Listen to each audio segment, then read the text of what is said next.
सब लोग हैं मेरे साथ? First of all, a very good morning to all of you.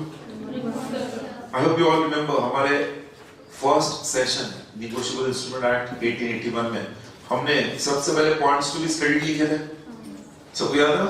Points to be studied में हमने meaning of negotiable instrument देखा. What is a negotiable instrument? बोलो. A document in writing which is transferable by delivery or by endorsement and delivery, ये मैंने discuss किया था. अच्छा, a document in writing which is transferable by delivery, जब by delivery कहते हैं तो वो इंस्ट्रूमेंट कौन सा होता है? bearer instrument. By endorsement and delivery मतलब कौन सा? order instrument. endorsement का मतलब क्या है? sign. मतलब उस इंस्ट्रूमेंट पर साइन करके फिर डिलीवर करना या सिर्फ डिलीवर करना तो bearer होगा. ये हमने मीनिंग में देखा था.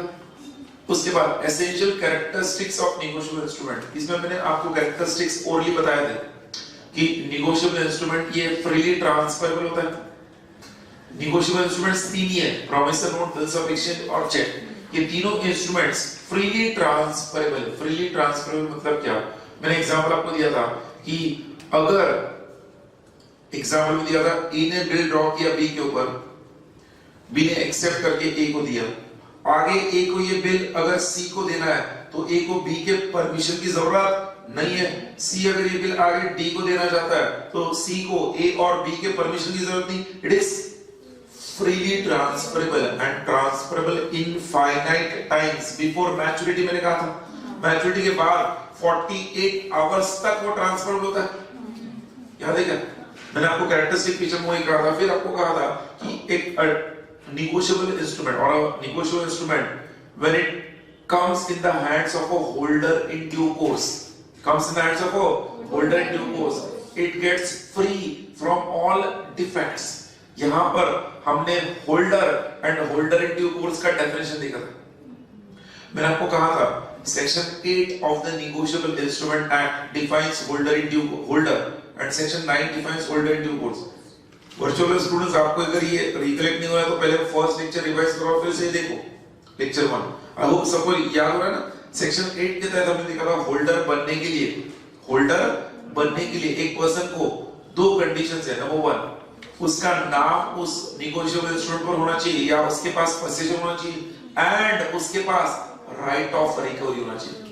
नेगोशिएबल इंस्ट्रूमेंट एक्ट के तहत होल्डर कौन होगा? वही व्यक्ति होल्डर होगा जिसका नाम या उसका पोजीशन है एंड उसके पास राइट ऑफ रिकवरी है.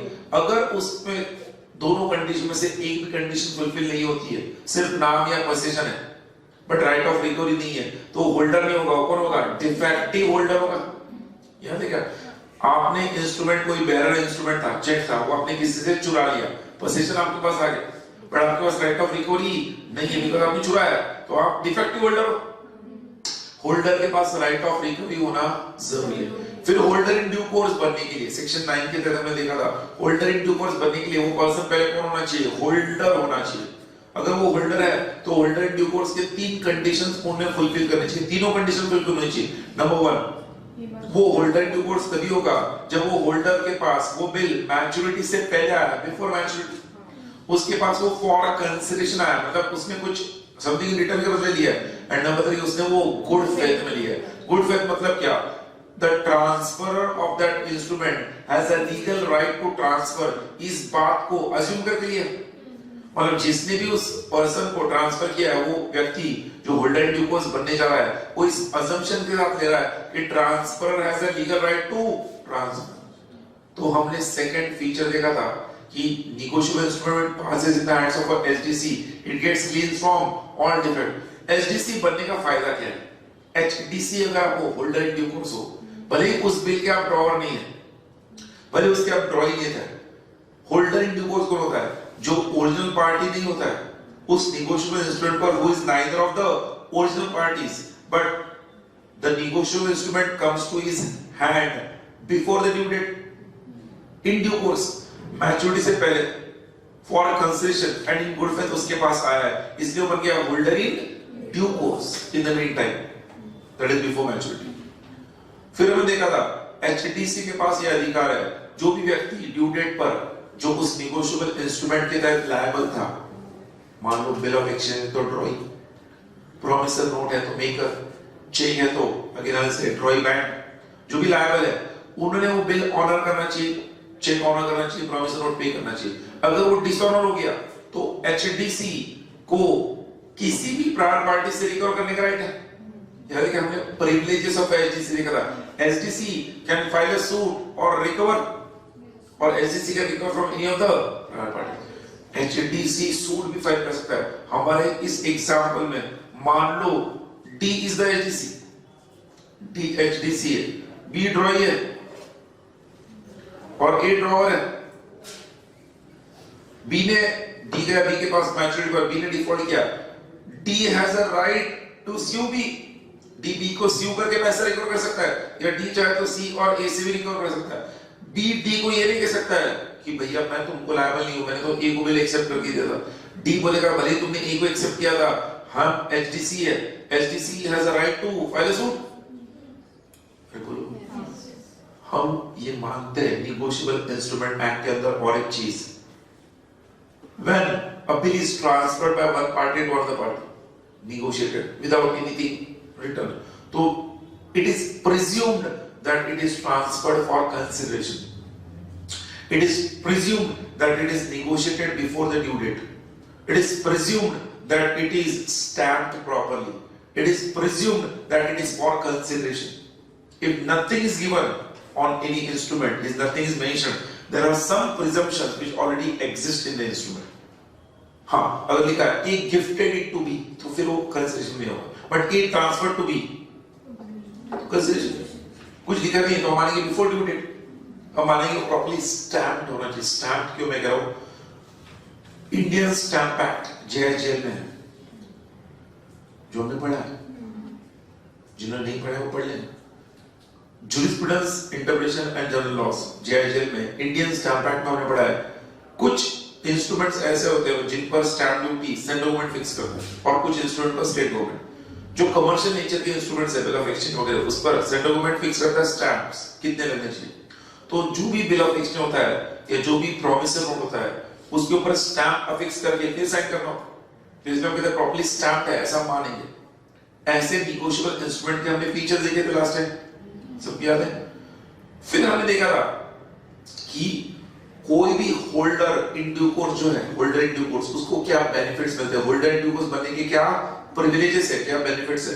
अगर आप देखोगे पॉइंट्स भी स्टडीड में एसेंशियल कैरेक्टरिस्टिक्स देखने के बाद holder in due course concept देखा था, और privileges of holder in due course में हमने 4 प्रिविलेजेस देखे थे। जो भी आपके नोट्स है दोस्तों, आपको जो नोट्स दिए ना मैंने, उस नोट्स के अंदर अब आप आ जाओ, हम उस प्रिविलेजेस के ऊपर आके फिर डिस्कस स्टार्ट करेंगे। पेज नंबर 1 पर आपको मैं कुछ बोलूंगा, वो पॉइंट्स वहां पे टिक मार्क करने हैं जो मैंने लास्ट टाइम भी आपको कहा था कि कुछ पार्ट ऐसा है थ्योरेटिकल कि promissory note, bill of exchange, cheque, उनका मीनिंग, उनके फीचर्स को आपको घर में पढ़ना है, डिफरेंसेस ऑफ दैट, जिसको लेकर क्वेश्चन आ सकते हैं।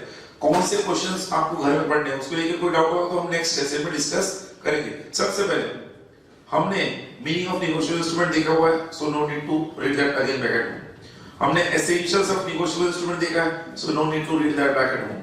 उसके बाद हमने प्रॉमिसरी नोट नहीं देखा है, प्रॉमिसरी नोट आपको घर में पढ़ना है। I hope you have studied that at your foundation level, so you all are aware. Promissory note सबको पता है ना? प्रॉमिसरी नोट में कितने पार्टीज होते हैं? कितने पार्टीज होते हैं प्रॉमिसरी नोट में? कितने पार्टीज होते हैं? 2 होते हैं ना?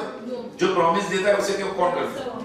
प्रॉमिसर को हम क्या कहते हैं? मेकर। और जिसको प्रॉमिस दिया था, प्रॉमिसिंग की जगह कौन होता है? पी। प्रॉमिसरी नोट में प्रॉमिसर नहीं होता है, मेकर एंड पी होता है। एक बैंक नोट और एक करेंसी नोट जो आपकी जेब में ना 50 रुपए 100 रुपए की नोट, वो प्रॉमिसरी नोट नहीं है, बिकॉज़ प्रॉमिसरी नोट आपकी जो नोट है उसके ऊपर लिखा है आई प्रॉमिस टू पे द बेयरर। प्रॉमिसरी नोट में जो मेकर एंड पे है दोनों का नाम होना चाहिए। तो हमारे पास जो करेंसी नोट है जिसमें आरबीआई गवर्नर का साइन है, वो valid promissory note as per negotiable instrument act नहीं है, बिकॉज़ उस प्रॉमिसरी नोट पर, नोट के ऊपर, करेंसी नोट पर सिर्फ आरबीआई गवर्नर का नाम है, मेकर का नाम है, पेई का नाम नहीं, जो आपके जेब में कल को मेरे जेब में आ सकती आप चाहो तो। यस और नो? मतलब उस पर्टिकुलर करेंसी नोट पर किसी पेई का नाम नहीं, सिर्फ किसका नाम है? मेकर का नाम। प्रॉमिसरी नोट बनने के लिए पे, मेकर एंड पेई दोनों का नाम दिखना चाहिए उसको। नंबर 1। नंबर 2, प्रॉमिसरी नोट पे वो प्रॉपर्ली स्टैम्प्ड होना चाहिए। क्या होना चाहिए? स्टैम्प्ड होना चाहिए। नंबर 3, प्रॉमिसरी नोट में जो प्रॉमिस होना चाहिए वो प्रॉमिस टू पे a certain amount of money होना चाहिए। सर्टेन अमाउंट ऑफ मनी होना चाहिए। नंबर 4, प्रॉमिसरी नोट में अनकंडीशनल प्रॉमिस होना चाहिए। अनकंडीशनल मतलब क्या? बगैर किसी कंडीशन के। अनकंडीशनल प्रॉमिस टू पे। ए ने बी को कहा I owe you rupees 10,000, that doesn't mean that A is going to pay B. A ने बी को कहा I owe you rupees 10,000, what he says, मुझे तुम्हारा 10,000 देना है, बट कब देना है वो कहेंगे नहीं, तो वो हम कहेंगे अनकंडीशनल प्रॉमिस नहीं हुआ। mere acknowledgement, mere acceptance of debt is not a promissory note. There must be a certain time on which the promissory note is being promised to pay. मतलब EDB को कहा I owe you rupees 10,000 and I will pay that on 27th of January. तो वो valid है because it is being promised to pay on a certain time. तो promise भी किसका होना चाहिए? Unconditional. Unconditional मतलब क्या? EDB को कहा I owe you rupees 10,000. I will pay that once you marry C. तो A ने B को जो किया है I owe you rupees 10,000. I'll pay you rupees that once you marry C. इसने A ने B को क्या कर दिया? कंडीशन कर दिया। ये वैलिड प्रॉमिसरी नोट नहीं है। प्रॉमिसरी नोट कैसे होना चाहिए? अनकंडीशनल। A ने B को कहा I owe you rupees 10,000. I'll pay you after the death of C. ये वैलिड है? ये वैलिड है। क्यों? Because after the death of C, C's death is not conditional. Death is certain, definite and bound to happen. So हमें तो नहीं पता कब होगा. Even though the time of its occurrence is uncertain, death is considered to be a certain event, bound to happen. So when A says B, I owe you rupees 10,000, I'll pay you that 10,000 after the death of C. It is a valid promise note because it is treated as unconditional. Death is a certain event bound to happen. It is not contingent. But जब A ने B को कहा I owe you rupees 10,000, I promise to pay you 10,000 after your marriage with C. Marriage is contingent. जो हो भी सकता है नहीं भी हो सकता। अरे बोलो भाई, सब लोग हैं क्या? तो प्रॉमिसरी नोट को लोग लेकर वो फीचर्स है जो मैंने आपसे डिस्कस किया। You can just read back at home. Promissory note का डेफिनेशन जिसमें मैंने कहा बैंक नोट और करेंसी नोट प्रॉमिसरी नोट नहीं है। फिर उसके जो फीचर्स है उसमें मैं आपको जो टिक मार्क करके दे रहा हूँ फीचर सबसे इंपॉर्टेंट है। प्रॉमिसरी नोट में प्रॉमिस टू पे होना चाहिए, अनकंडीशनल प्रॉमिस होना चाहिए, जो मैं टिक मार्क कर रहा हूं उतने ही आपने पढ़ा तो भी चलेगा चाहिए, चलेगा। सर्टेन सम ऑफ मनी होना चाहिए, promise to pay money only होना चाहिए, पे मस्ट बी सर्टेन, बस इतनी फीचर्स इंपॉर्टेंट है। Certain sum of money, certain मतलब definite sum, pay money only, money only, ये ओनली बड़ा इंपॉर्टेंट है। ए ने बी को कहा I owe you rupees 50,000, I will give you 30,000 cash and balance for 20,000 I will give my Activa. A को क्या कहा I owe you rupees 50,000, I will give you on 27th of Jan rupees 30,000 cash and balance in the form of my Activa. It is not a valid promissory note because A इसमें B को concession किस form में दे रहा है? Something in cash and something in kind, जो कि allowed नहीं है। Promissory note में the payment must be money only. समझ में गया? Then pay must be certain, मतलब जिसको आप दे रहे हो पेमेंट उसका नाम उस पर होना चाहिए। ए और ए अगर दे रहा है मेकर है तो बी का भी नाम होना चाहिए। इसलिए तो मैंने कहा आपकी जो करेंसी नोट है बैंक नोट वो वैलिड प्रॉमिसरी नोट नहीं है बिकॉज़ में पे का नाम ही नहीं है। अरे बोलो भाई, ये वो कुछ इंपॉर्टेंट टर्म्स है। फिर प्रॉमिसरी नोट के इलस्ट्रेशंस आप उधर घर में पढ़ लेना, इलस्ट्रेशंस। देन प्रॉमिसरी नोट के मेकर और पे का जो मैंने डिस्कस किया वो पढ़ लो। अच्छा, बिल ऑफ एक्सचेंज सब लोगों ने अकाउंट्स में भी पढ़ा होगा। बिल ऑफ एक्सचेंज 11th-12 के कॉमर्स के स्टूडेंट्स हैं अकाउंट्स में पढ़ा होगा। बिल ऑफ एक्सचेंज किस, तो मुझे बोलो बिल ऑफ एक्सचेंज में कितने पार्टीज होते हैं? 3। कौन होता है? ड्रॉवर, ड्रॉइंग एंड पे। जो ड्रॉइंग है उसका और एक नाम क्या है? एक्सेप्टर। अच्छा, तो ड्रॉइंग में और एक्सेप्टर में फर्क क्या है? बिल ड्रॉ होने के बाद वो ड्रॉइंग होता है और एक्सेप्ट करने के बाद एक्सेप्टर होता है। तो बिल ऑफ एक्सचेंज में और प्रॉमिसरी नोट में फर्क क्या है? प्रॉमिसरी नोट में 2 पार्टीज है, यहाँ पे 3 पार्टीज है। प्रॉमिसरी नोट में जो मेकर होता है बिल का, जो प्रॉमिसरी नोट का जो मेकर होता है वो डेटर होता है। बिल ऑफ एक्सचेंज में बिल का जो ड्रॉवर होता है, ड्रॉवर क्रेडिटर होता है। आइए सुनो। देन हम कहते हैं प्रॉमिसरी नोट में अनकंडीशनल प्रॉमिस होता है, बिल ऑफ एक्सचेंज में अनकंडीशनल ऑर्डर होता है। क्यों होता है ऑर्डर? बिकॉज़ जो ड्रॉवर होगा बिल ऑफ एक्सचेंज में, ड्रॉवर अगर कौन है? क्रेडिटर है, तो क्रेडिटर ऑर्डर करेगा, क्रेडिटर प्रॉमिस नहीं करेगा। हाँ, प्रॉमिसरी नोट में प्रॉमिस क्या होता है? प्रॉमिसरी नोट में जो मेकर होता है, जो डेटर होता है वो इशू करता है ना, तो मेकर हर बार प्रॉमिस करे। समझ आएगा? जो जिसको देना है वो प्रॉमिस करेगा, बट जिसको लेना है वो ऑर्डर करेगा। तो इसलिए बिल ऑफ एक्सचेंज में अनकंडीशनल ऑर्डर होता है। फिर बिल ऑफ एक्सचेंज में आप सबने पढ़ा होगा 3 डेज ऑफ ग्रेस होता है, अरे पढ़ा नहीं? फिर बिल ऑफ एक्सचेंज में कंडीशनल एक्सेप्टेंस भी होता है। कंडीशनल पता है what is conditional acceptance? Qualified acceptance.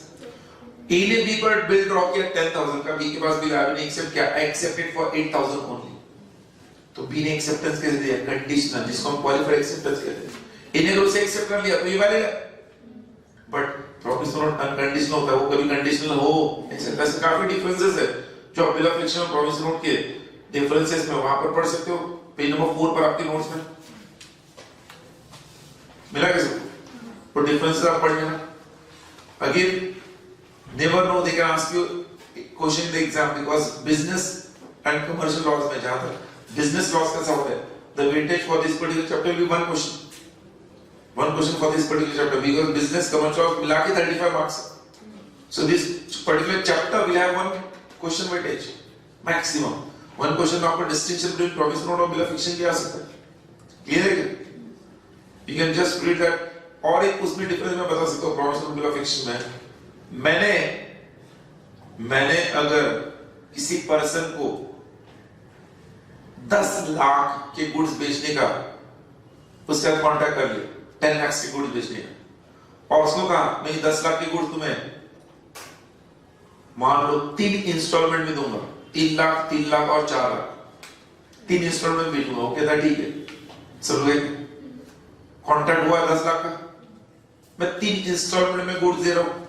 पहले इंस्टॉलमेंट 3 लाख के गुड्स गए, तो पहले इंस्टॉलमेंट का जब गुड्स उसके पास पहुंचा, पहले इंस्टॉलमेंट का जो बिल गया उसके पास, उस बिल के ऊपर 10 लाख लिखा था कि 3 लाख लिखा? 3 लाख। तो उस बिल पर 3 लाख तो लिखा होगा, 1/3 लिखा होगा। 3 इंस्टॉलमेंट का ये पहला इंस्टॉलमेंट है जो 3 लाख का था। जब सेकंड इंस्टॉलमेंट गया उस पर 2/3 आया और अगले 3 लाख आया। देन थर्ड इंस्टॉलमेंट जब गया 3/3 आया और उधर 4 लाख आया। अरे बोलो भाई, अब ये टोटल मिला के कितना हुआ? 10 लाख।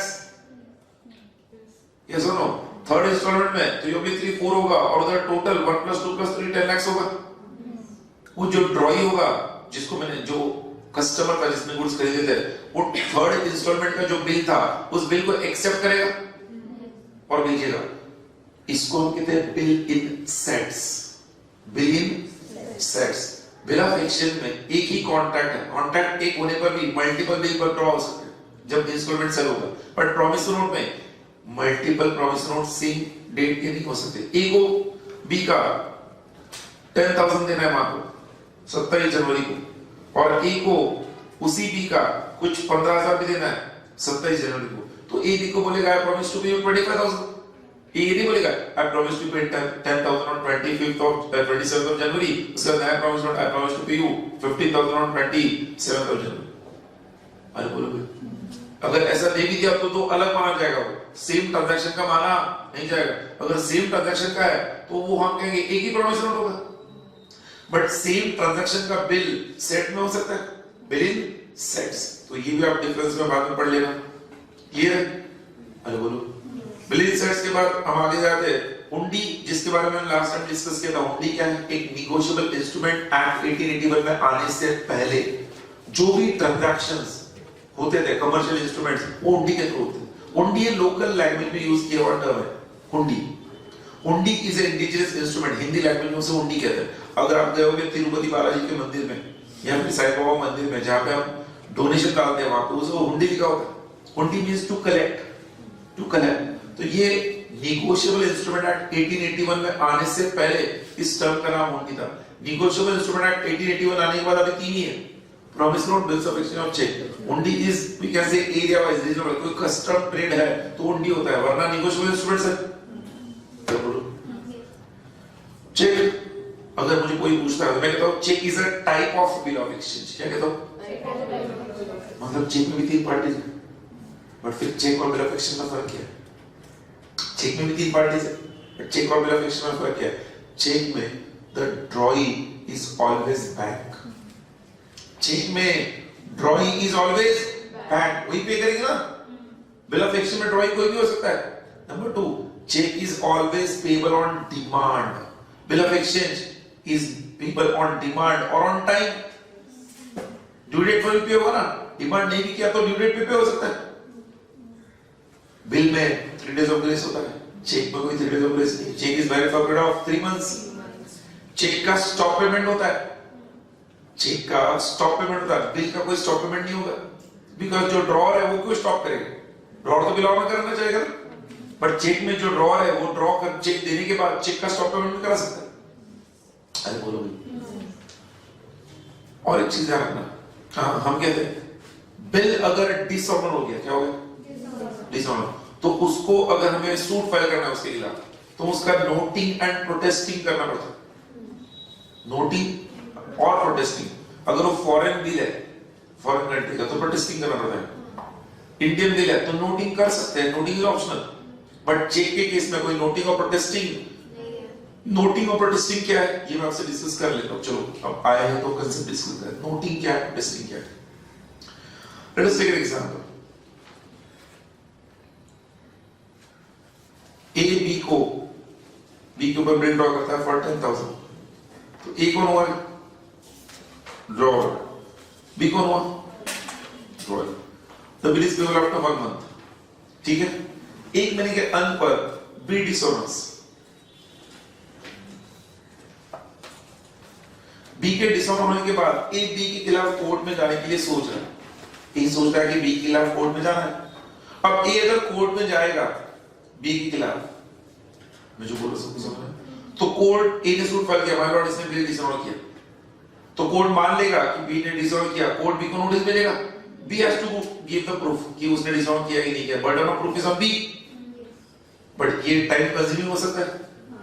डिसऑनर हुआ है कि नहीं हुआ ये पहले साबित करना पड़ेगा। पहले सुनो, बी को साबित करने का मौका भी मिलेगा कि डिसऑनर नहीं हुआ बोल के, बी का कहना होगा कि माय लॉर्ड इसको ऑलरेडी मैं दे चुका हूं। अरे सुनो, ऐसा कोर्ट में बोल सकता है क्योंकि अभी तक ये नोटिंग हुआ नहीं है। तो ये सोचता है मैं सीधा कोर्ट में जाने के बजाय एक काम करता हूं, मैं ये बिल जो बी ने डिसऑनर किया ना इसको नोटिंग करता हूं। क्या करता हूं? ए इसलिए जाता है नोटरी पब्लिक के पास। इसके पास notary public is a gazetted government officer, government officer होता है। जो नॉर्मल लॉयर्स जो होते हैं वो ऑफिशियल गैजेट में एक एग्जाम देकर वो नोटरी पब्लिक भी बन सकते हैं। नोटरी पब्लिक के पास जाकर ए उसे वो बिल देता है और उस बिल को देखकर कहता है मुझे इस बिल का क्या करना है, नोटिंग करना है। नोटरी पब्लिक ए से वो बिल लेगा, बिल लेने के बाद वो बिल नोटरी पब्लिक क्या करेगा,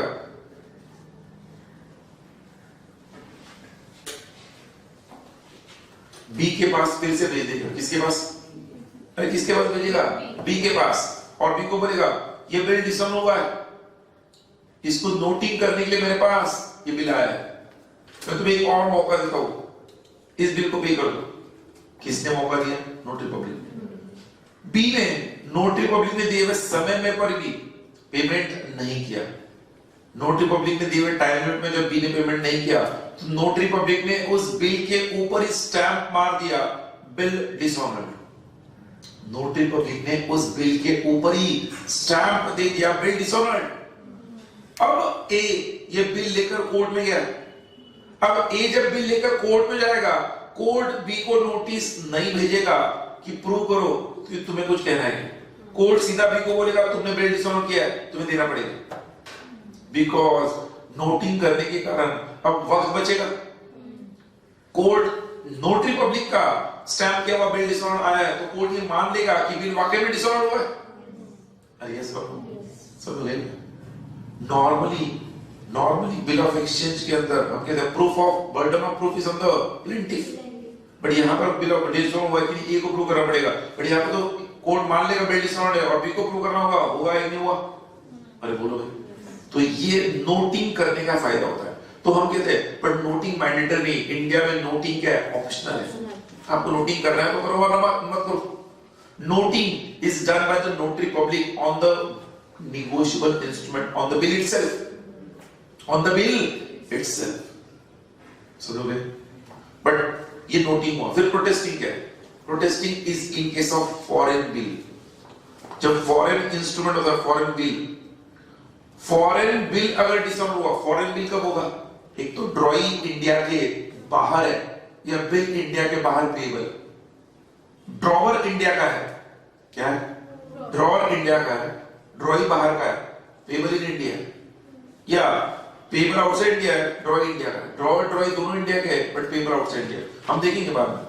फॉरेन बिल अगर हो गया और फॉरेन बिल डिसऑनर हुआ तो उस केस में उस फॉरेन बिल के लिए हमें फॉरेन कोर्ट में जाना होता है, तो वहां पर हमें प्रोटेस्टिंग करना पड़ता है। So protesting is compulsory, but it is only in case of foreign bill. Number 2, protesting is done by the notary public, but not protesting is done by the notary public on letter head. एक letter head पर notary public लिख के देगा the bill is dishonoured. The protesting certificate given by the notary public is to be attached with the foreign bill which is dishonored, and then a suit is filed.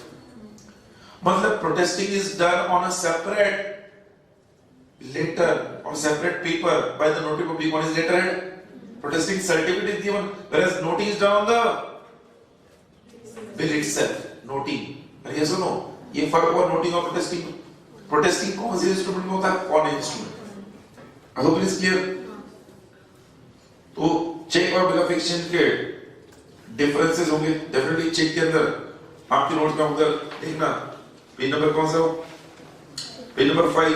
Page number 5 में आप cheque के अंदर meaning of cheque, electronic cheque दिखेगा आपको, मिलेगा।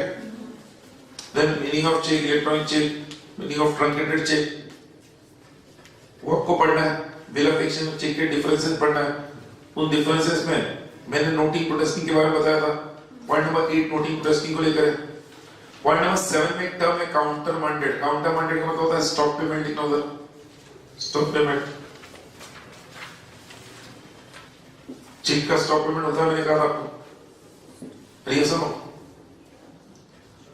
Bill अगर dishonour होता है बिल, तो बिल डिसऑनर होने के बाद हमें जिसने बिल डिसऑनर किया उसे इन्फॉर्म करना पड़ता है या प्रायर पार्टी को इन्फॉर्म करना पड़ता है। हमने कहा था एचडीसी किसी भी प्रायर पार्टी से रिकवर कर सकता है। एचडीसी बिल डिसऑनर होने के बाद उसी प्रायर पार्टी से रिकवर कर सकता है जिसको एचडीसी नोटिस देगा कि बिल डिसऑनर हो। हमने हमारे फर्स्ट सेशन में देखा था ड्रॉइंग ने बिल डिसऑनर किया, एचडीसी किसी भी प्रायर पार्टी से रिकवर कर सकता है। किसी भी मतलब उसी प्रायर पार्टी से जिसको इन्फॉर्म करेगा कि बिल डिसऑनर हो। जिसको उसने इन्फॉर्म नहीं किया उससे वो रिकवर नहीं कर सकता, ऐसा नियम है। मतलब बिल डिसऑनर होने पर नोटिस देनी पड़ती है, बट चेक डिसऑनर होने पर हमें नोटिस देने की जरूरत नहीं है, हम सीधा कार्रवाई कर सकते। तो अगेन वो डिफरेंस में आप पढ़ोगे, notice of dishonour necessary, notice of dishonour is not necessary. फिर नीचे नोटिंग प्रोटेस्टिंग का डिफरेंस दिया जो मैंने एक्सप्लेन किया आपको, अरे बोलो।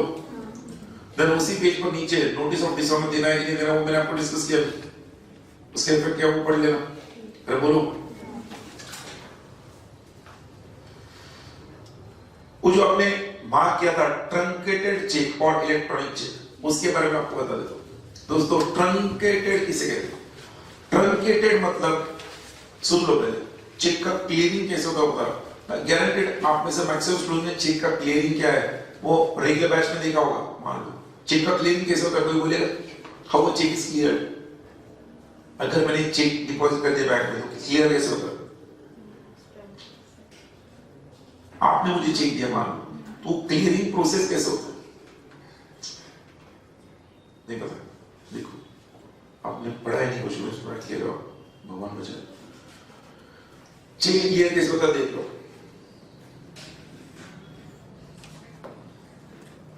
ए को बी का कुछ 10,000 रुपए देना है, ए ने चेक दे दिया, ए का साइन था, बी का नाम था, मान लो एक अकाउंट पे किया उसने क्रॉस, ठीक है। ए का बैंक है एचडीएफसी बैंक, बी का आईसीआईसीआई बैंक, तो बी कहां पे जमा करेगा? एचडीएफसी में जमा करेगा, यस और नो? हाँ बोल रहे आप लोग गधो, आपके सेंसेस को इंटैक्ट रखो, हाँ हाँ मत बोलो। अरे ए का बैंक कौन सा है? ICICI HDFC. बी का कौन सा है? चेक किसने किसको दिया? कोनी को नाज दिले, ए ने बी को चेक दिया, ए ने बी को चेक दिया, तो बी कहां पे जमा करेगा? अभी एचडीएफसी बोल रहे हैं, अरे बी कहां पे जमा करेगा? आईसीआईसीआई में।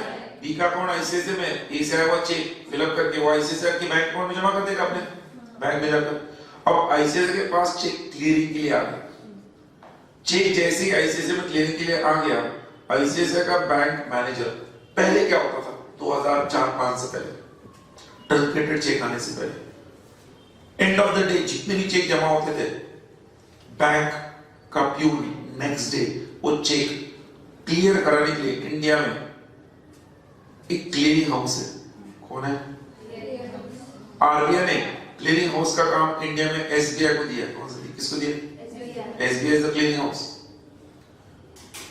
नेक्स्ट डे, पुराने 2004 के पहले की बात करो, बैंक का प्यून सारे चेक्स जो एक दिन पहले जमा हुए थे लेकर क्लियरिंग हाउस में जाता था, क्लियरिंग हाउस में चेक जमा करता था, क्लियरिंग हाउस में चेक क्लियर होने के आने के बाद क्लियरिंग हाउस जो जिस बैंक का वो चेक था उस बैंक के पास वो चेक फॉरवर्ड करता था for signature verification. Signature verification के लिए बैंक के पास आने के बाद बैंक अपने कस्टमर के उस सिग्नेचर को वेरीफाई करके कंफर्मेशन देती थी और उसके बाद वो चेक क्लियर होता था, जिसको उस जमाने में 7 दिन लगते थे, 7 डेज। चेक क्लियर होने के कितने दिन लगते थे? 7 दिन। 7 दिन, आप इमेजिन करो, 7 डेज। उसके बाद ट्रंकेटेड सिस्टम डेवलप होने लगा due to internet. Same story, A ने बी को चेक दिया, बी ने अपने बैंक अकाउंट में जमा किया। अब उस टाइम फ्रेम को कम करने के लिए उन्होंने क्या किया, बी के मैनेजर ने, बैंक आईसीआईसीआई बैंक के मैनेजर ने एंड ऑफ द डे जितने भी चेक जमा हुए थे उन सारे चेक का स्कैनर के अंदर स्कैन्ड इमेज बनाया। क्या बनाया? और स्कैन्ड इमेज बना के वो सारे चेक्स उसने भेज दिए क्लियरिंग हाउस के पास। किसके पास भेज दिए?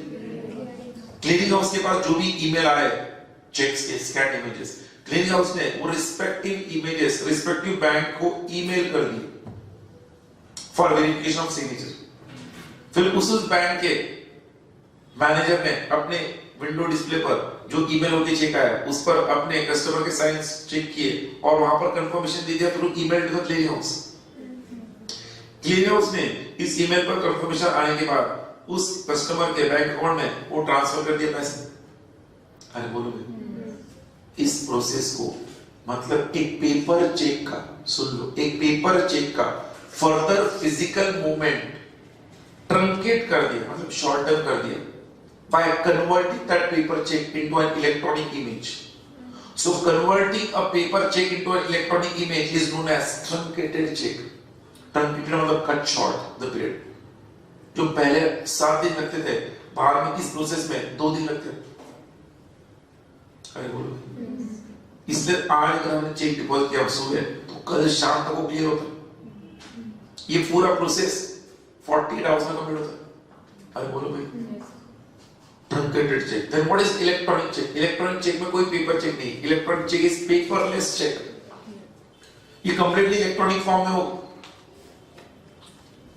Asymmetric crypto system, digital signature के तहत ये चेक ड्रॉ होता है। इलेक्ट्रॉनिक चेक जो एक कस्टमर दूसरे कस्टमर को ईमेल के थ्रू सेंड करता है और चेक के साथ अपना डिजिटल सिग्नेचर डीएससी भेजता है, पासवर्ड होता है, उस पासवर्ड को अनलॉक करना होता है। अब जिसको चेक दिया है उसके पास पासवर्ड होता है, वो पासवर्ड डालने के बाद वो चेक अनलॉक होगा और अपने बैंक को भेजेगा। वो इलेक्ट्रॉनिक चेक, ई चेक। तो इलेक्ट्रॉनिक चेक अलग है और ट्रंकेटेड चेक अलग है। जो आज हम बैंक में जमा करते हैं, हमें मिला हुआ फिजिकल पेपर चेक, वो आगे जाके क्या बनता है? Truncated check. समझ गए? अब ये क्लियरिंग हाउस में ध्यान रखना कैसे होता है। ये जो मैंने बताया, जितने भी बैंक है इंडिया में, जो नेशनल अप्रूव्ड बैंक है, आरबीआई, हर एक बैंक का क्लियरिंग हाउस में डिपॉजिट्स होता है। क्या होता है? जैसे बी ने वो चेक ट्रंकेट करके क्लियरिंग हाउस में भेजा, क्लियरिंग हाउस ने ए के बैंक को, एचडीएफसी को कंफर्मेशन के लिए भेजा, एचडीएफसी से कंफर्मेशन आया, एचडीएफसी से कंफर्मेशन आने के बाद तुरंत क्लियरिंग हाउस एचडीएफसी के जो भी डिपॉजिट्स है उन डिपॉजिट्स को डेबिट करती है उतने अमाउंट से, जो ऑलरेडी डिपॉजिट है उतने अमाउंट से डेबिट होगी, और आईसीआईसीआई का जो डिपॉजिट है उसको उतने अमाउंट से क्रेडिट करती है। अब जैसे ही एचडीएफसी के डिपॉजिट को डेबिट हो गया, एचडीएफसी ए के अकाउंट को डेबिट करती है, और जैसे आईसीआईसीआई के अकाउंट को क्रेडिट हो गया क्लियरिंग हाउस में, आईसीआईसीआई बी के अकाउंट को क्रेडिट करती है। ऐसे वो क्लियरिंग होता है। क्लियरिंग आपको पता होना चाहिए, because you are commerce student, professionals, you will be a future company secretary, chartered accountants, ये तो आपको पता ही होना चाहिए। क्लियरिंग ऐसे होता है। तो ये क्लियरिंग से मैंने आपको ट्रंकेटेड चेक क्या बता दिया, इलेक्ट्रॉनिक चेक क्या बता दिया। ध्यान रखना, चेक की मीनिंग्स है, फॉर्म्स ऑफ चेक। चेक के टाइप्स अगर आप मुझे पूछोगे तो चेक के 3 टाइप्स है, bearer cheque, order cheque, cross cheque. हालांकि क्रॉस चेक को हम टाइप ऑफ चेक नहीं कहते, बेरर ऑर्डर चेक के 2 ही टाइप्स होते हैं। क्रॉस चेक फिर भी अलग कैटेगरी है, इसलिए मैं वो टाइप ऑफ चेक में ले रहा हूं। बट ध्यान रखना, चेक के टाइप्स कितने, 2 ही है, बेरर एंड ऑर्डर। ये क्रॉस चेक ना, सुन लो। एक बेरर चेक, मान लो मैंने साइन किया, नाम नहीं लिखा है जिसको देना है, तो बेरर हो गया।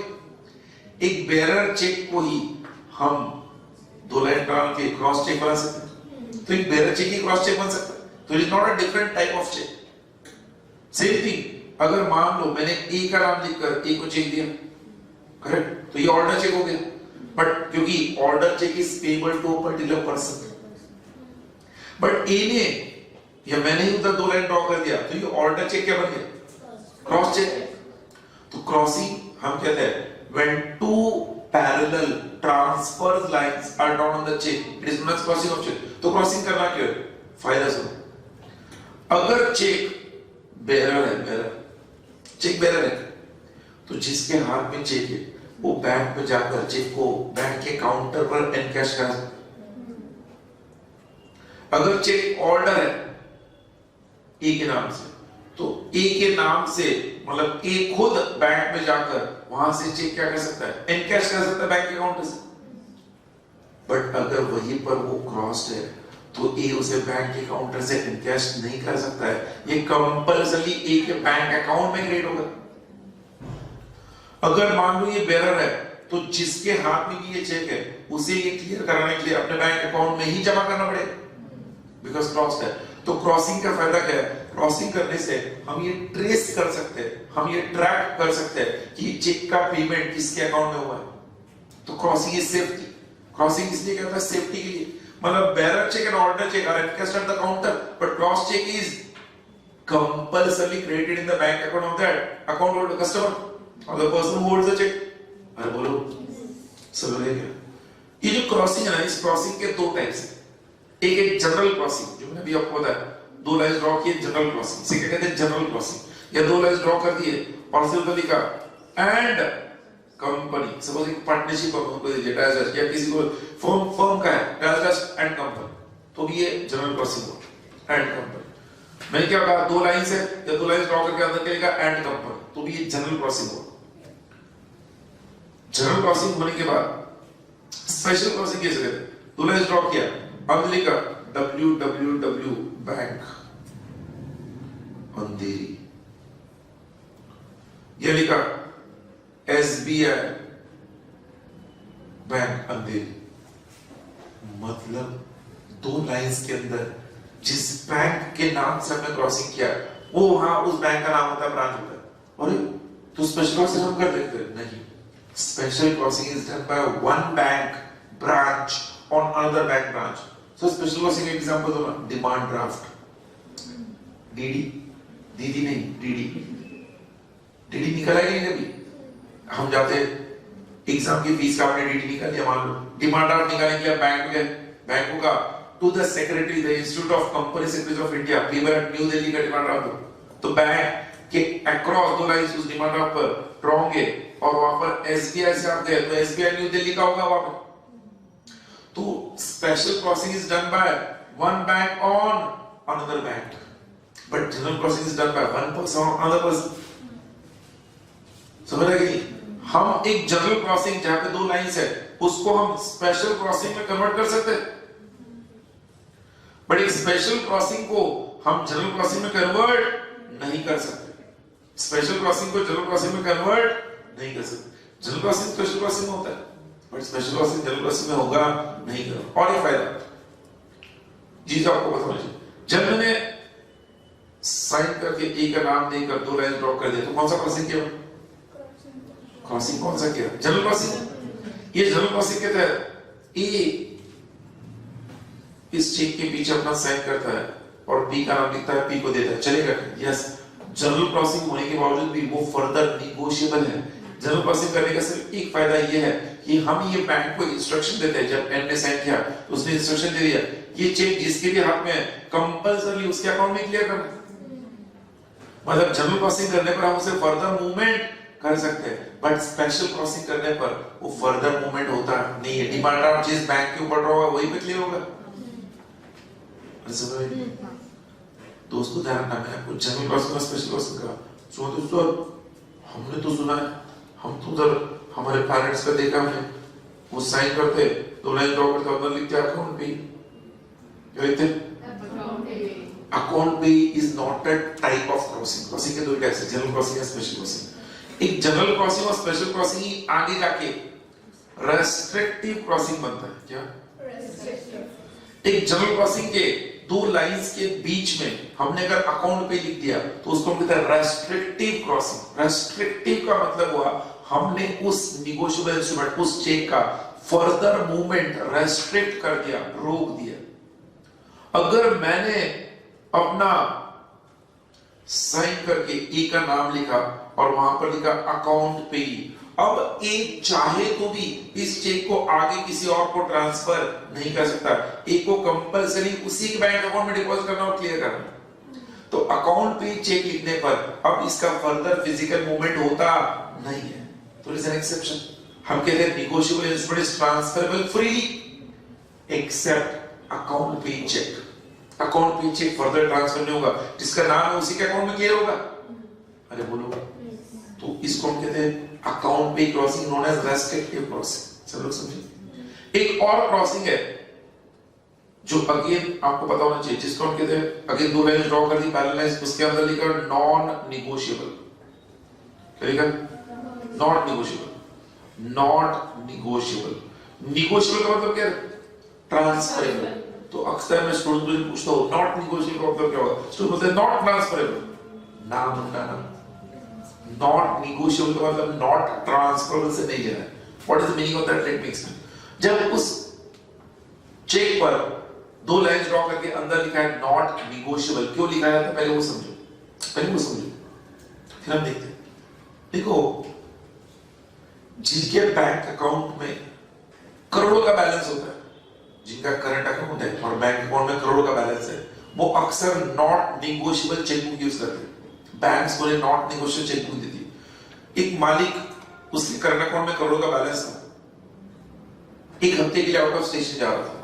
उसने अपने मैनेजर को, जो नॉट निगोशिएबल क्रॉस चेकबुक था, हर एक चेक पर अपना साइन कर दिया और मैनेजर को दे दिया चेकबुक और कह दिया हमारे क्रेडिटर्स जब भी आएंगे अगले हफ्ते में, बैंक के अंदर बैलेंस है, उनका नाम लिख के उनका अमाउंट डाल के दे देना, उनका चेक क्लियर हो जाएगा। मैं एक हफ्ते के लिए आउट ऑफ स्टेशन जा रहा हूं। अरे बोलो भाई, मैनेजर को नॉट निगोशिएबल क्रॉस चेक का फायदा पता नहीं था, मालिक का साइन था। मालिक जाने के बाद मैनेजर ने एक चेक के ऊपर अपना नाम लिख दिया और कुछ पैसा अपने अकाउंट में ट्रांसफर कर लिया। फिर वही और एक चेक लेकर वो एक इलेक्ट्रॉनिक्स शोरूम में गया, टेलीविजन, फ्रिज, वॉशिंग मशीन सब खरीदी और उस शॉपकीपर को वही चेक मालिक का साइन किया, उसका नाम लिखकर, शॉपकीपर का नाम लिखकर दे दिया। उस गधे ने भी ले लिया। उसने अपने बैंक अकाउंट डिपॉजिट किया, वो भी क्लियर हो गया, अकाउंट में बैलेंस था। एक हफ्ते बाद मालिक आया, मालिक ने स्टेटमेंट दिखा अकाउंट का, कुछ पैसा मैनेजर के अकाउंट में जमा हुआ है, कुछ पैसा किसी थर्ड पार्टी के अकाउंट में जमा हुआ है। मालिक ने कोर्ट में साबित किया, माय लॉर्ड, ऐसा कोई भी परचेसेस या ट्रांसफर मैंने नहीं किया।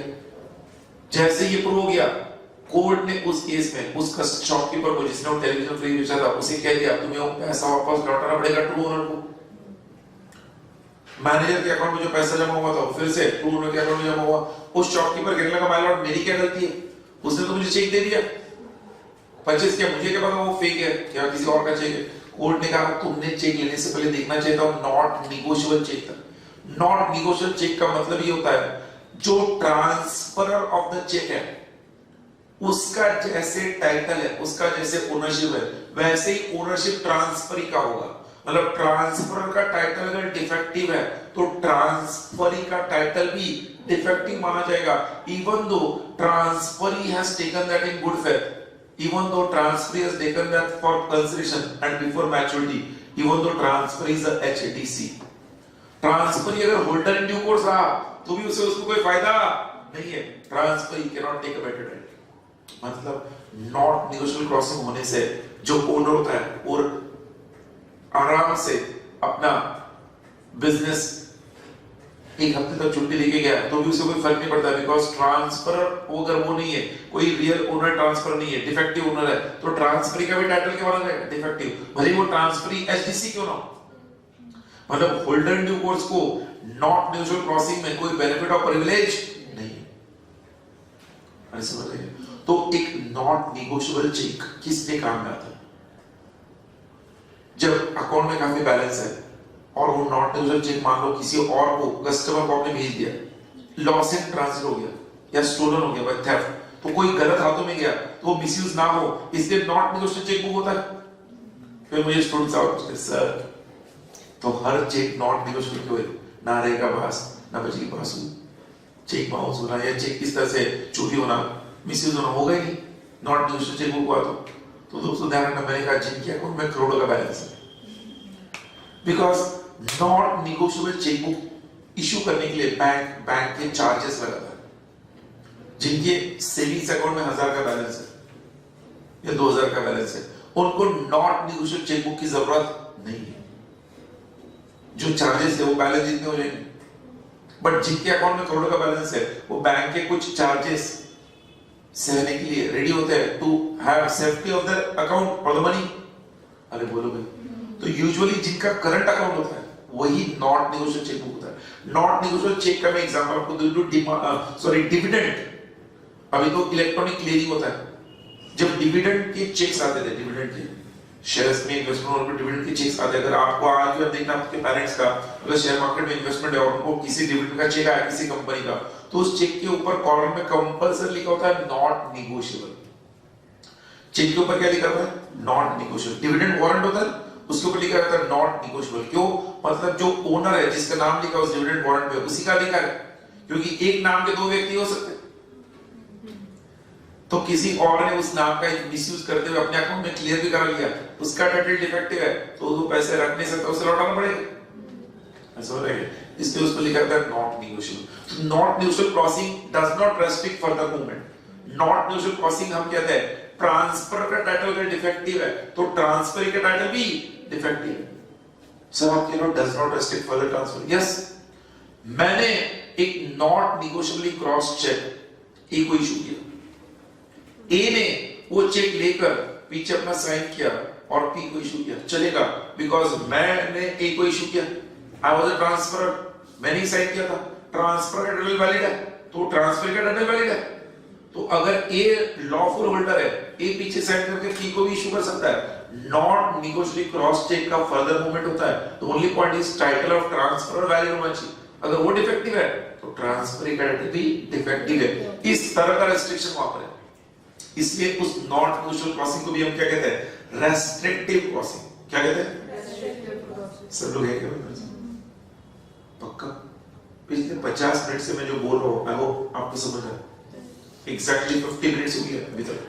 अभी और आप देखना हमारे नोट्स में हो, फिर मैं कहूंगा मैंने आपसे क्रॉसिंग के बारे में डिस्कस किया, क्रॉसिंग के दो टाइप्स के बारे में डिस्कस किया, general crossing, special crossing, restrictive crossing के बारे में डिस्कस किया, अकाउंट बेस्ड क्रॉसिंग के बारे में डिस्कस किया, नॉट नेगोशिएबल क्रॉसिंग के बारे में डिस्कस किया।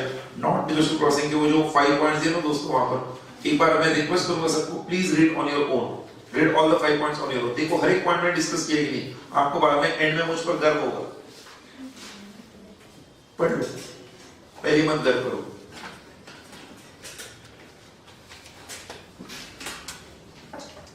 हर एक लाइन समझनी चाहिए उसमें।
और ये सुनो, सबको समझा है? पक्का? लॉक कर दो। तो डिस्कस दैट। अब देखो नेक्स्ट पेज पे आओ। सेक्शन 8 किया, होल्डर कंसेप्ट हमने डिस्कस किया, होल्डर एंड ड्यू दिया, वो भी हमने डिस्कस किया। होल्डर एंड ड्यू को होल्डर होना चाहिए, कंसेशन में आना चाहिए, बिफोर मैच्योरिटी आना चाहिए, गुड फेथ आना चाहिए, वो हमने डिस्कस किया। प्रिविलेजेस ऑफ एचडीसी में हमने every prior party liable to HDC, वो हमने डायग्राम के तहत लिखा है। अरे बोलो, लास्ट लेक्चर में था, फर्स्ट लेक्चर में आपने देखा कि नहीं आपके नोट्स में?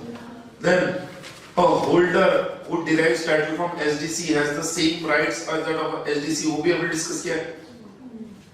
याद है क्या? SDC से होल्डर को गया तो SDC के सारे राइट्स होल्डर को जाते। हमने ये भी डिस्कस किया था, no prior party can defend himself that negotiable instrument was drawn, made or endorsed by without any consideration, मतलब हर प्रायर पार्टी को जिसने विदाउट कंसिडरेशन दिया है फिर भी वो लायबल है। अरे बोलो, ये भी हमने डिस्कस किया है। हमने fourth privilege, no prior party can set up a defense that the negotiable instrument was lost or obtained from him by an offense of fraud or unlawful concession, वो भी हमने डिस्कस किया। हमने उसमें ये भी देखा था, SDC gets a valid title to the negotiable instrument even though title of transfer was defective। अरे बोलो, चलो देख। यहाँ पर लास्ट टाइम मैंने आपको, जहाँ पे हम एंड किए थे, मैंने आपको लॉस्ट और फ्रॉड स्टोलन दोनों के बारे में बताया। अरे याद है? बट इसमें और दिया है, और opted for an unlawful concession. What is unlawful concession? वो बता रहे हैं कि नेगोशिएबल इंस्ट्रूमेंट अनलॉफुल कंसिडरेशन से भी ट्रांसफर होता है, तो भी उस केस में ट्रांसफरी अगर एचडीसी है तो HDC will get a valid title even though unlawful consideration है। आप सबने इंडियन कॉन्ट्रैक्ट एक्ट में पढ़ा है, अनलॉफुल कंसिडरेशन होने पर कॉन्ट्रैक्ट वर्ड होता है। बट एक अनलॉफुल कंसिडरेशन वाला नेगोशिएबल इंस्ट्रूमेंट अगर एचडीसी के हाथ में आता है फिर भी वो वैलिड है, HDC gets a valid title, ये उसका मतलब हुआ। तो वो अनलॉफुल कंसिडरेशन क्या है वो समझाने के लिए मैं आपको कहूंगा, मैंने उस अनलॉफुल कंसिडरेशन के बारे में एक्सप्लेन किया हुआ है।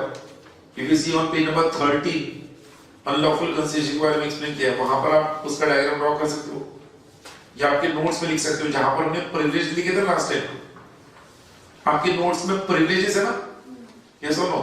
तो आप उस फोर्थ प्रिविलेज के लिए वो दिख रहा है, instrument obtained for unlawful consideration दिख रहा है क्या? लिखा पढ़ो जरा उसका मतलब, इफ लाउडली पढ़ो मैं sir, if the consideration for a negotiable instrument is unlawful, the instrument is void। But क्या लिखा है? HDC however obtains a good target to instrument, मतलब अनलॉफुल कंसिडरेशन वाला इंस्ट्रूमेंट एचडीसी के हाथ में आता है तो वैलिड है। हाँ, because it gets cleansed from all defects। ऐसा क्यों? Let us understand with the example. You can draw the example in your notes over there for the same fourth privilege। Yes or no? कैसे? देख लो।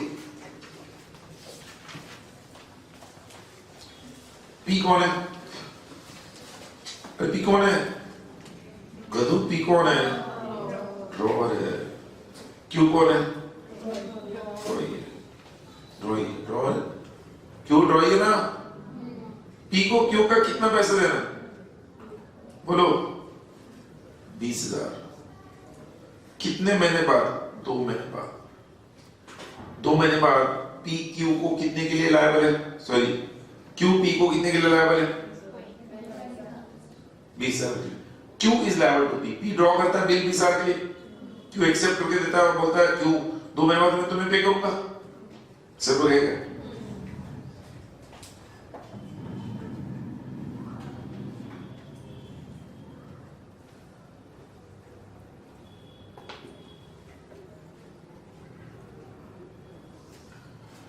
Q के पास 1 महीने बाद ही cash आ जाता है 20,000 रुपए। क्यू सोचता है पी को पैसा देना ही था, कल का रिसर्च कर। क्यू जाता है पी के पास और 20,000 कैश दे देता है पी को, बोलता है तेरा पैसा देना था ना, ये वही 20,000 दे दे। चलो देख, पी पैसे रख लेता है। क्यू इस दौरान जब लौट जाता है तो क्यू पी से अपना एक्सेप्ट किया हुआ बिल लेके जरा भूल जाता है। क्यू तो ऑलरेडी 20,000 पी को दे चुका है, बट बिल भी तो एक्सेप्ट किया था।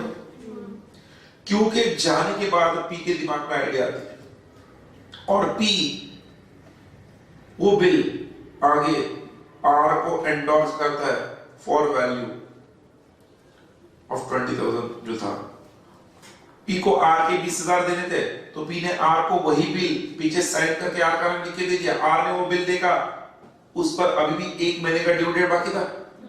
आर ने कहा क्यू का साइन है, R takes that in good faith, R is HDC. अरे सुनो, ड्यू डेट पर 1 महीने बाद आर गया क्यू के पास, क्यू को बोलता है भैया पेमेंट, क्यू बोलता है काहे का पेमेंट, आर बोलता है ये बिल, क्यू बोलता है इस बिल का तो पेमेंट ऑलरेडी 1 महीने पहले क्या दे के आया मैं पी को। आर बोलता मुझे नहीं पता, ये बिल मेरे पास आया, मैं एचडीसी हूं, you will happen to me. P ने आर को जो बिल एंडोर्स किया था वो अनलॉफुल कंसेशन वाला था, बिकॉज़ उस बिल पर ऑलरेडी पेमेंट मिल चुका है, फिर भी एंडोर्स किया तो अनलॉफुल कंसेशन होना हो। अनलॉफुल कंसेशन होने पर वो वॉइड होता है, बट फिर भी आर एचडीसी है तो आर के हाथ में आने पर वैलिड है। आर पी को क्यू को बोलेगा देख मुझे नहीं पता तूने पेमेंट किया कि नहीं किया, इस बिल के तहत तू मुझे लायबल है, तू मुझे पेमेंट कर। अगर तेरा कहना है कि तूने पेमेंट किया तो पी के ऊपर अलग से सूट फाइल कर, मुझे कोई लेन देन नहीं।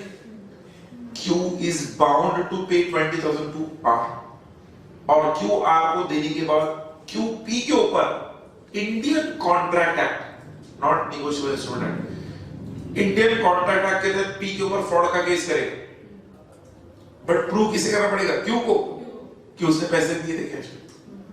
अरे बोलो, बट जहां तक नेगोशिएबल इंस्ट्रूमेंट एक्ट का सवाल है, Q उस बिल को जो उसने एक्सेप्ट किया था उसके वैलिडिटी को डिनाई नहीं कर सकता, उसे वैलिड माना जाएगा भले वो अनलॉफुल कंसेशन है। बट इसी को मैं ट्विस्ट कर रहा हूं, ध्यान रखो, क्योंकि आर एचडीसी था इसलिए उसको बेनिफिट था। अगर पी ने आर को गिफ्ट में दे दिया, आर कौन होगा, होल्डर होगा, आर होल्डर है।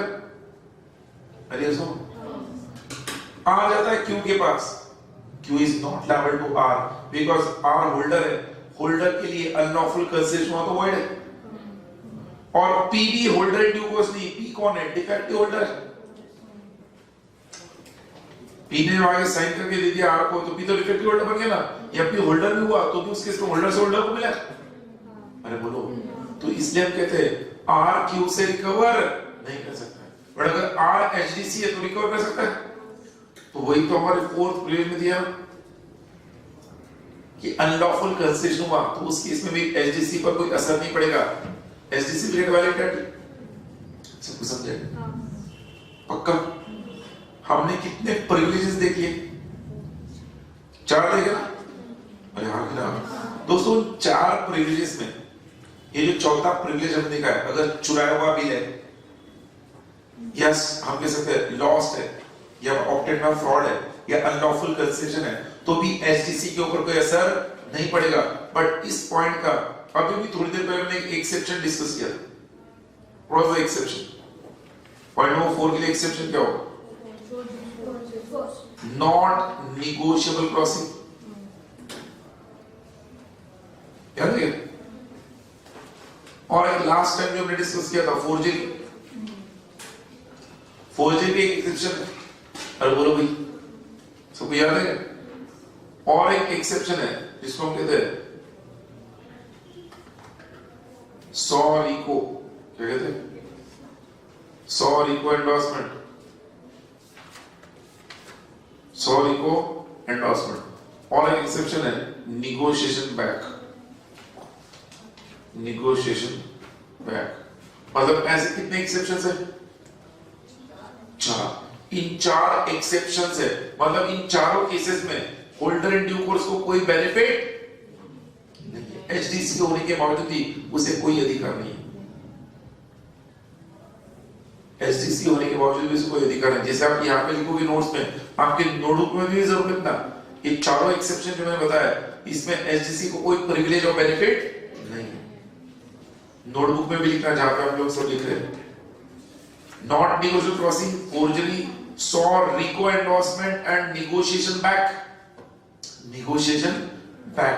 सॉ रिको में SANS रिको, RECOURSE, सॉ रिको एंडोर्समेंट है, नॉट नेगोशिएबल क्रॉसिंग है। हमने देखा था ना नॉट नेगोशिएबल क्रॉस चेक, उसमें अगर एचडीसी भी भले था ट्रांसफर का टाइटल का डिफेक्टिव था, एसडीसी होने के बाद उसका भी टाइटल डिफेक्टिव है। अरे बोलो, फोर्जरी मैंने लास्ट टाइम डिस्कस किया है, forgery is null and void, तो उस केस में एसडीसी के हाथ में बेटर टाइटल आएगा नहीं। ये थर्ड एंड फोर्थ में बाद में डिस्कस करूंगा। सब लोग हैं पक्का? कम टू ये क्वेश्चंस ना, जो मैंने आपको नोट दिया ना, उसमें क्वेश्चंस ना आपको पता चले। सभी चारा इसी लिखे ना, नोटबुक में भी आपके नोट्स में उन क्वेश्चंस में आओ सब लोग। पेज नंबर 23 पर क्वेश्चन स्टार्ट होते हैं, उनके सारे आंसर भी मैंने नीचे दिए हुए हैं, वो आप बाद में देखना घर पे जाके, you can just check the questions answers over there. पर पहले फटाफट मुझे बोलो, क्वेश्चन नंबर 23 में जो पेज नंबर 23 में क्वेश्चन नंबर 1 को टिक मार्क करो, 2 को टिक मार्क करो, 3 को टिक मार्क करो। आई रिक्वेस्ट यू ऑल 1 2 3 ये तीन क्वेश्चंस करो पहले फटाक से। 1 2 3 let me see what you do. Question कैसे करना सुनो, मैं हिंट दे रहा हूं सबको। निगोशिएबल इंस्ट्रूमेंट में ये हिंट स्ट्रिक्टली फॉलो करना है। सब लोग देखो मेरे पास क्वेश्चन पढ़ते हो। A draws on B a bill payable 3 months after sight। तो मैं तुरंत लिखूंगा A draws on B a bill payable 3 months after sight। मैं तुरंत वहां पे 3 पढ़ लिख लो, A ड्रॉवर है, B ड्रॉई है। फिर आगे पढ़ो, it passes through several hands before X becomes its holder। अच्छा, ये वो बिल several hands के हाथ में दिया है और फाइनली वो किसके हाथ में है? X के हाथ में है। On presentation by X, X B के पास गया, B refuses, B disowns, discuss the rights of X, X के rights पूछे। मैंने क्या क्या बताया, उस थ्योरी क्वेश्चन को ही डायग्राम में कन्वर्ट किया। ये हर क्वेश्चन आपको करते आना चाहिए, प्रैक्टिस से हो गए। जब इस तरह से हमने कर लिया, अब X का राइट क्या है? X HDC है। कैसे पता चला? भैया कुछ लिखा नहीं है तो मानेंगे उसके पास कंसेशन है, तो for maturity and good faith है। तो X की इस केस में किसी भी प्रायर पार्टी, मतलब कौन होगा यहाँ पे? A, और उसके इंटरमीडिएट पार्टी किसी को भी लाइबल करके रिकवर कर सकते हैं। तो पहला प्रिविलेज होगा X can recover it from any of the prior parties. तो ये जो क्वेश्चन, ये फर्स्ट प्रिविलेज को लेकर बोलो। ऐसी क्वेश्चन नंबर 2 का डायग्राम बनाओ फटाक से, बिल्कुल step by step. Question number 2 now do on your own quickly. Question number 2 का डायग्राम ड्रॉ करो।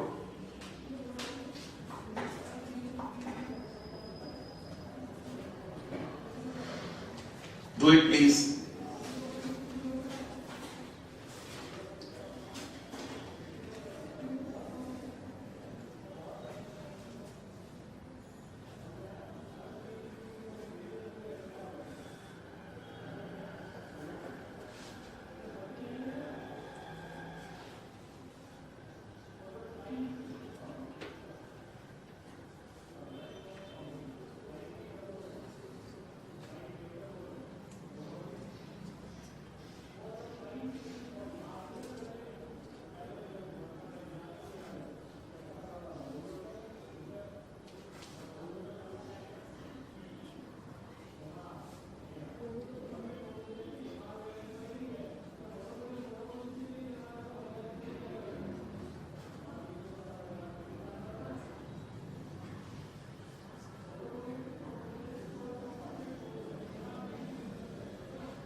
डायग्राम जमा किया। क्वेश्चन नंबर 2 पढ़ा है सबने? देखो, अगर आपको डायग्राम कोशिश की कि नहीं सबने ड्रॉ करनी, तो देखो मेरे से जैसा डायग्राम आपको आ रहा है कि नहीं? मैं पढ़ रहा हूं, X by inducing Y, inducing मतलब क्या? Influencing, and the influence is wrong. X by inducing Y obtains a bill of exchange from him fraudulently in his favor। मतलब X ड्रॉवर है, Y ड्रॉई है, X ने इंड्यूसमेंट के through obtain किया।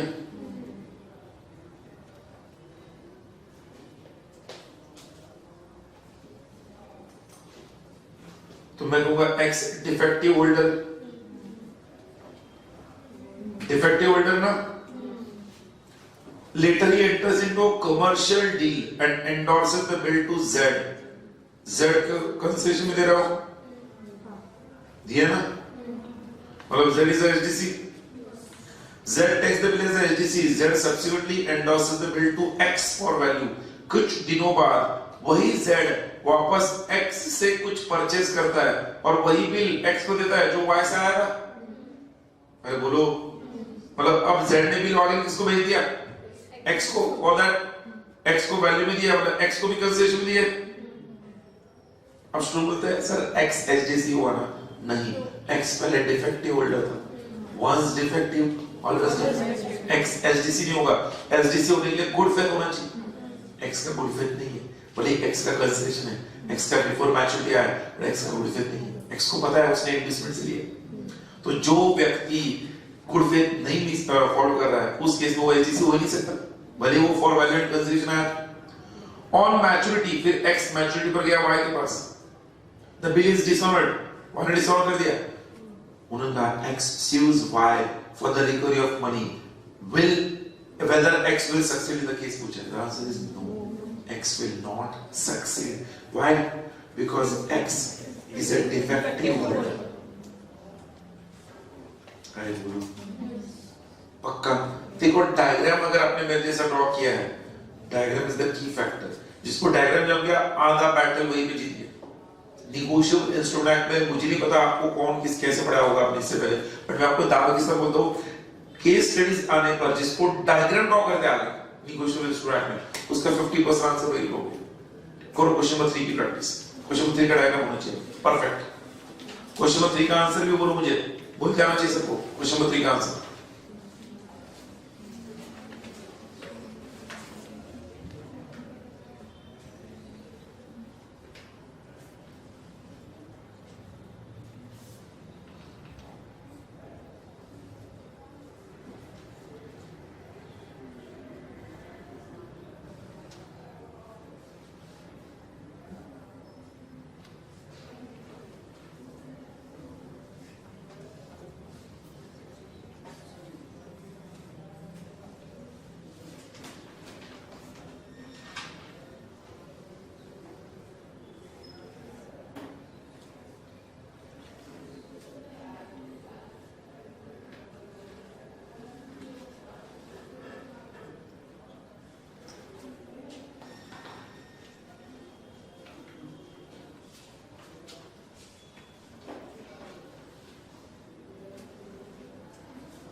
बोलो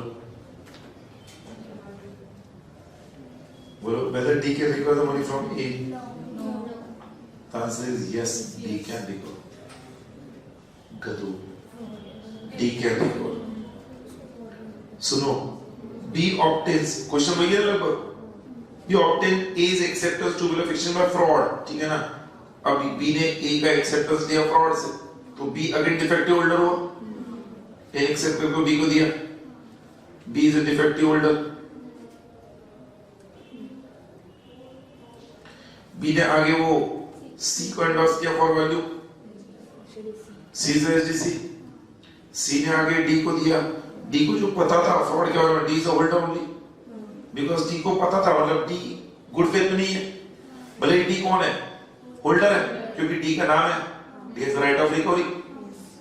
और होल्डर बनने के लिए दो कंडीशन होनी चाहिए, एक तो पोजीशन होना चाहिए, नाम होना चाहिए, एंड राइट ऑफ रिकवरी होना चाहिए। भैया डी ने फ्रॉड नहीं किया, डी को ये पता था कि बी ने फ्रॉड किया, बट फ्रॉड डी ने थोड़ी किया, फ्रॉड तो बी ने किया।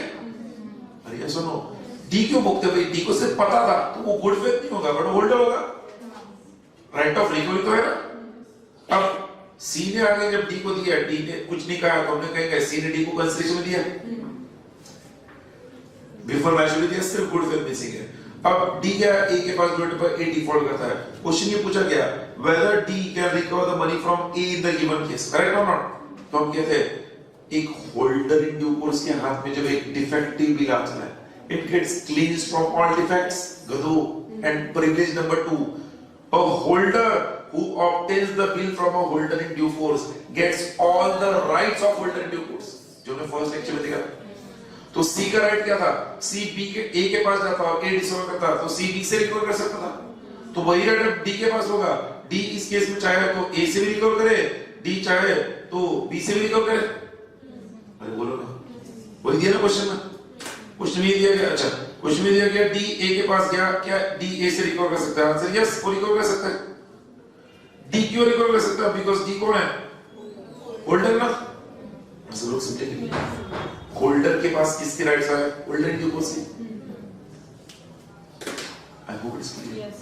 पक्का? Question 1 2 and 3 we have discussed. Second और थर्ड में ध्यान रखना, सेकंड में जो डिफेक्टिव होल्डर था उसी के पास भी लाया, इसलिए वो रिकवर नहीं कर पाया। थर्ड में डिफेक्टिव होल्डर के पास क्या है, वो किसी और के पास आया जिसको पता था, बट वो होल्डर तो होगा, वो डिफेक्टिव तो नहीं होगा। डिफेक्टिव होने के लिए उसके पास राइट ऑफ रिकवरी नहीं चाहिए, ये राइट ऑफ रिकवरी तो होगा ना। जितना भी पार्ट मैंने आज आपको कहा है बोलने पढ़ने के लिए, सब लोग प्लीज पढ़ के आना, प्लीज पढ़ के आना, उसके बगैर ये रिवीजन नहीं हो सकता इस तरह से। I request you please do read and revision in the sense हमने ऑलरेडी एक बार पढ़ा हुआ है, आप लोगों ने फाउंडेशन में पढ़ा हुआ है, जो रेगुलर बैच के स्टूडेंट्स है वो रेगुलर बैच में पढ़ा हुआ है, सी इंटर के स्टूडेंट्स ने, जो सीएस फाउंडेशन के स्टूडेंट्स हैं फाउंडेशन में पढ़ा है। So please do read and come whatever I said you to read. इसके अलावा आप चाहो तो आपके नोट्स में सब लोग ध्यान रखना, उधर आपके नोट्स में मैं कहूंगा पेज नंबर